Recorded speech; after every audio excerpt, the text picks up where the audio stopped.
Mais pour moi, la différence, c'est que l'écologie, c'est effectivement, c'est pas une mode, c'est une science, c'est quelque chose de très sérieux, de très précis et de très technique.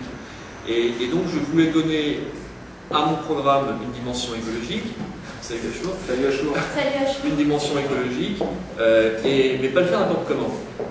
En particulier, il était hors de question pour moi d'associer ma liste à des écologistes convertis de la dernière heure, convertis 6 mois avant les élections, comme on en voit fleurir avance aujourd'hui, parce que chacun sait qu'effectivement, l'environnement et le développement durable, ce sont des choses qui sont sérieuses et qui sont importantes pour cette ville.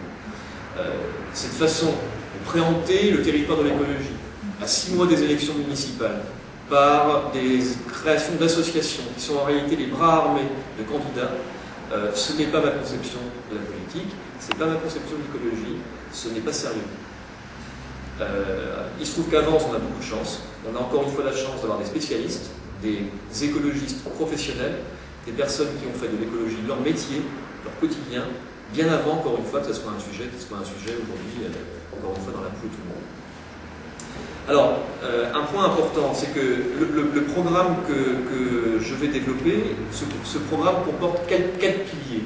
L'écologie n'est pas le seul pilier de ce programme.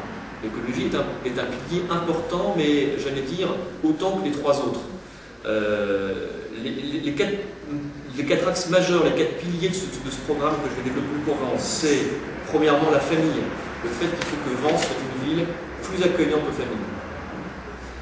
Deuxième plan, le deuxième pilier, le fait que la ville doit aujourd'hui cultiver son terreau culturel et faire en sorte qu'elle rayonne, qu'elle soit beaucoup plus ambitieuse que ce qu'elle est aujourd'hui, avec la mise en œuvre d'une politique culturelle qui, encore une fois, soit ambitieuse. Le troisième pilier important de ce programme, c'est de faire en sorte que les emplois, le commerce de proximité soient préservés à Vence, soient aidés, soient facilités. Et enfin, quatrième point, quatrième pilier du programme, c'est la notion, la philosophie de ville, celle sur laquelle on s'est rejoint avec Patrice Miron, avec son équipe, c'est-à-dire de faire de Vence une éco-cité. Et on va vous développer ensuite ce dont il s'agit. Parce qu'en fait, effectivement, au fond, pourquoi est-ce que les gens viennent habiter à Vence? Eh bien, pour beaucoup d'entre eux, les gens viennent habiter à Vence pour la qualité de vie qui y règne. Sauf que, entre 2001 et 2007, et entre 1995 et 2001, on ne peut pas considérer, et entre 89 et 95, on ne peut pas considérer que la qualité de vie à Vence se soit améliorée, c'est faux. Quand on interroge les Vensois, ils vous le disent, c'est plus compliqué. On vit moins bien à Vence maintenant qu'on y vivait 6 ans auparavant, 12 ans auparavant et 18 ans auparavant. Voilà. Voilà. Donc, encore une fois, mon programme n'est pas qu'un programme écologique, mais sa dimension écologique est fondamentale et forte. C'est quelque chose qui est ancré en moi. Petite parenthèse, j'ai une formation de vétérinaire, j'ai quand même une relation à la nature et aux animaux et aux végétaux qui est ancienne et profonde. Avec cette union avec les écologistes, on va proposer aux Vensois un programme dont la dimension écologique sera la plus aboutie de tous les programmes, la plus professionnelle, la plus technique, la plus pointue, la meilleure pour l'avenir et le développement durable de Vence. Au fond, on s'unit aujourd'hui avec Patrice Miron et avec son équipe pour la qualité de vie des Vensois, notamment encore une fois autour d'une idée force que Patrice a développée, que je redévelopperai ensuite, qui est le fait qu'on veut faire de Vence une éco-cité, une ville exemplaire, une ville pilote, un laboratoire de l'écologie urbaine. C'est un défi qui est un défi fantastique, passionnant, très audacieux, mais en même temps tout à fait réaliste pour une ville comme Vence. C'est un projet évidemment qui est un projet commun, qu'on va mener aussi en concertation avec toutes les Vensoises et tous les Vensois, pour un objectif qui est ambitieux, mais qui est inscrit encore une fois dans notre volonté, qui est le mieux-être, le mieux vivre dans cette ville qui a tout pour qu'on y vive bien et pour qu'on y vive mieux qu'ailleurs. Voilà, je vais laisser maintenant la Patrice qui va vous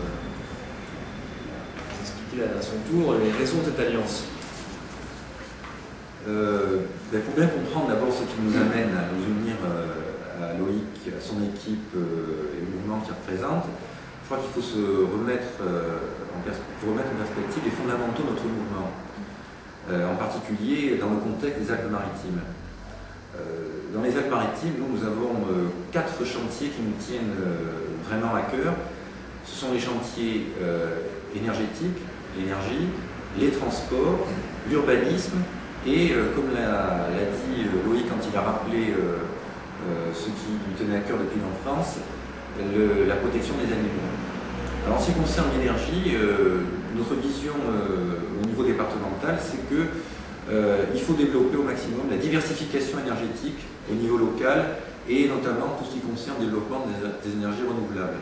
Il y a un certain nombre de freins au développement de ces énergies aujourd'hui et nous souhaitons y mettre un terme et développer au maximum le recours à ces énergies renouvelables.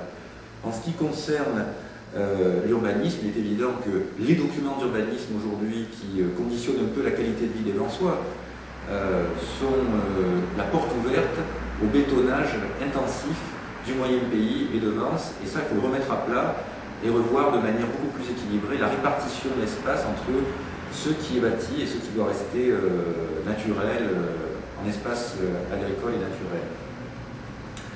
Pour ce qui concerne les transports, il faut que Vence et le moyen pays prennent totalement en compte ce qui se passe à l'heure actuelle sur le littoral. Sur le littoral, on est en train de bâtir un axe lourd de transport en commun via le tramway qui va s'étendre vraisemblablement dans les années à venir sur toute la côte du département. Et curieusement, par contre, dans le moyen pays, il n'y a aucune réflexion d'ensemble pour essayer de connecter les transports en commun du moyen pays avec ce réseau littoral. Notre ambition, c'est de penser le développement des transports en commun, du stationnement et des infrastructures de transport ici, en liaison avec ce qui se passe sur le littoral. Parce que sans ça, on aura dépensé des millions sans véritablement faciliter en fait le déplacement des gens qui habitent dans le moyen pays. Il suffit d'aller sur la pénétrante aux heures de congestion qui deviennent quasiment le lot commun pour se rendre compte qu'il y a vraiment urgence. Et avec les projets très inquiétants qu'on nous prépare le long de la pénétrante, Vence risque de devenir véritablement une espèce de cité cernée par les encombrements et la circulation. Donc il faut vraiment apporter une solution à ce problème et nous présenterons des solutions à ça au cours de la campagne électorale. Un dernier thème qui, curieusement, est complètement oublié par tous les hommes politiques et qui a été repris par Loïc, c'est le thème de la protection animale. À Vence, nous avons des personnes remarquables qui gèrent dans des situations d'urgence quasi permanentes le problème des animaux domestiques, que beaucoup de gens considèrent malheureusement encore comme des objets, et dont ils se débarrassent dans des refuges qui sont aujourd'hui dans des situations dramatiques. Je pense au refuge Aspaka et au refuge Giraud. Nous souhaitons que ce problème, qui à l'heure actuelle est géré par des bénévoles avec des moyens de fortune, soit véritablement pris en compte par les pouvoirs publics. Et d'ailleurs, un des projets que nous avons, si nous gagnons les élections, c'est de créer une délégation spécifique à la protection animale pour faire face justement à ce type de problème. Alors au-delà donc de ces 4 axes fondamentaux du mouvement écologiste indépendant dans le département, qui d'ailleurs sont présents dans les programmes de toutes les listes que nous présentons dans le département et qui ont donc été le socle de notre accord